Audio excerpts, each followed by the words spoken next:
Hello and welcome to another episode of Cascadia Mountain Weather. My name is Kyle McCrone. I'm here with weatherman Wyatt Mullen. And today we're not just talking about weather, we're talking about a solar eclipse. Yeah, so this weekend, unfortunately, unlike the last couple weekends, the good days are really going to shift kind of into that Thursday, Friday time frame. Saturday, Sunday's not going to be a washout, but it's probably going to be more cloudy, a little bit cooler, a little bit higher chance of rain. But like definitely still able to get out. And then the solar eclipse, we have an annular eclipse. It's kind of a variety of a partial solar eclipse that will be coming up on Saturday. So we'll be able to check out the weather for that as well. So one thing to note is that last weekend, it was exceptionally good. Hopefully you were able to get out last Saturday. Actually had a record high at Seattle. And we've only had about 5 days in recorded history that it has been warmer than 79 degrees this late in the season. So it was really, really nice last weekend. This past week, we've seen kind of return to more average conditions. Most of the lowlands have picked up kind of half an inch to an inch of rain. The mountains have picked up 1 to 3 inches of rain, maybe even a bit more. We are getting into that October timeframe, so it's pretty standard to see about an inch of rain in the lowlands every week and about 2 to 4, maybe even 5 inches in the mountains. And you can see that even with the rain that we picked up this past week, we actually, this week still was a bit drier than normal, especially up in the North Cascades. Today, the snow levels in this week, the snow level's been around 6,000 to 7,000 feet. So this is up about 7,000 feet up at Crystal. You can see that there's a little bit of fresh snow, a little bit of snow coming down. So just be aware of that, especially about probably above 8,000 feet, you might be running into some snow this weekend. Nothing crazy, but maybe a couple inches.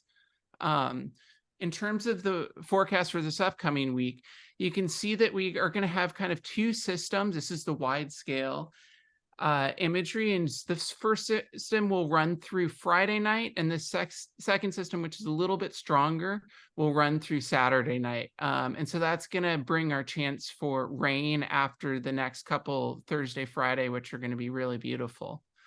One thing to know about Friday is that even though it will be pretty nice and sunny, Friday will be pretty windy in the high elevation. So you might see wind gusts of 30, 40, maybe even up to 50 miles an hour. That's not out of the realm of possibility.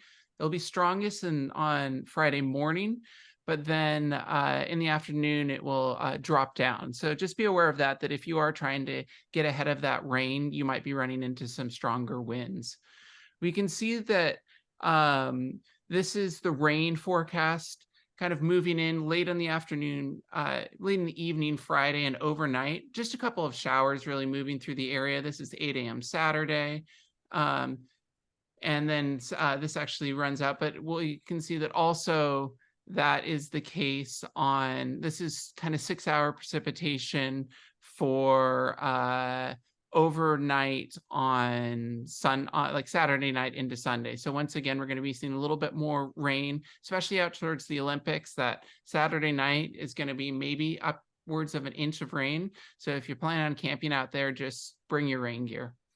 And then we can go into some of the temperature forecasts. It's going to be pretty nice. Thursday, Friday are going to be mostly in the 50s at the high elevation, 60s down low, probably drop into the 40s and 50s for Saturday and Sunday with that increasing chance of rain. Also, the thing about this weekend is the views are going to be pretty limited. So Friday will be great, but Saturday and Sunday, even if it's not raining, there'll be breaks in the clouds and you might see a little bit of sun, but don't expect to see kind of unlimited mountains the whole weekend. And then just looking at the snow level will be up around that 7,000 feet level. So yeah, like you might see some snow as well on the higher terrain, but it's not going to be anything crazy. We'll transition to the eclipse now. Yeah, so this map is going to show us the path of the annual eclipse versus the 2017 total solar eclipse. It's moving mostly through central and southern Oregon. So if you're in the Pacific Northwest and you're looking to try to see this, your best odds are to head south.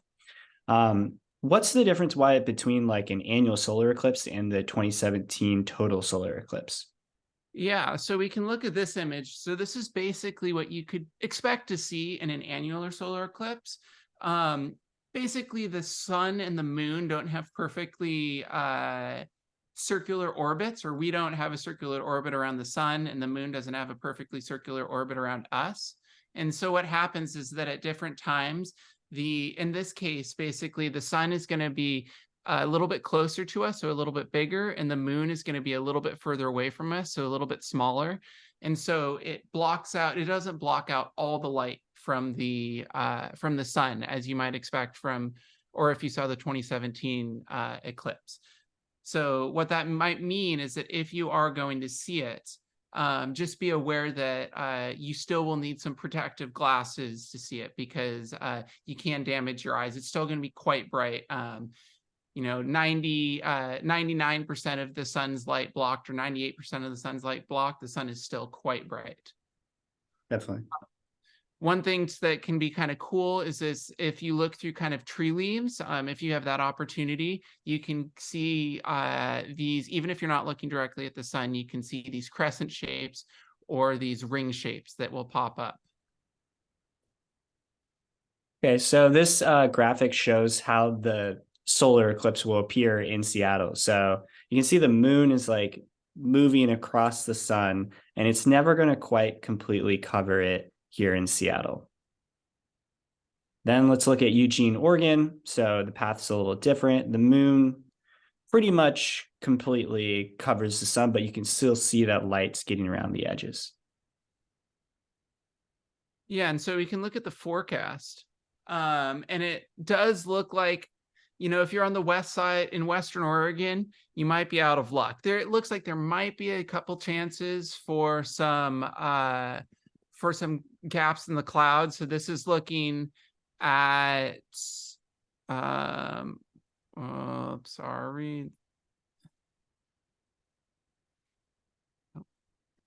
This is looking at Saturday morning, around 10 a.m. Like there might be a couple gaps in the clouds, but really your best chance is to go further east as expected.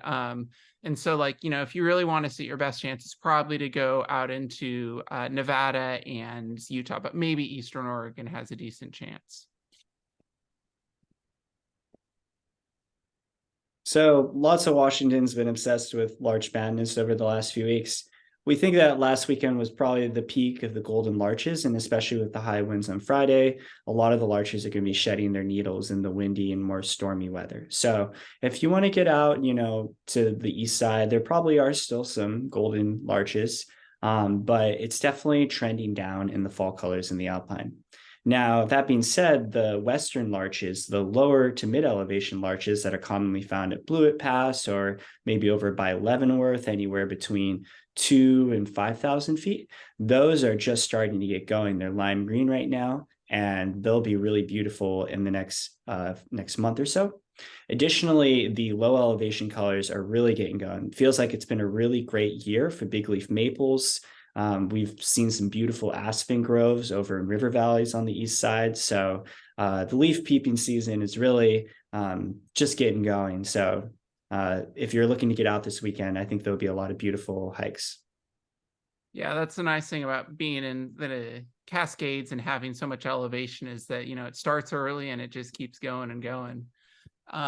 Looking out more longer term, once again, it's kind of hard to say, but it does look like after this weekend and next week, we might have a couple storms that come in, but after that, it looks like it could once again dry out and have some above average temperatures. So maybe that's something to look forward to, having a nice week or something like that in October. Well, thank you to everyone for listening to another episode of Cascadia Mountain Weather. If you enjoyed this video, please subscribe for future videos, and we hope you have a great week.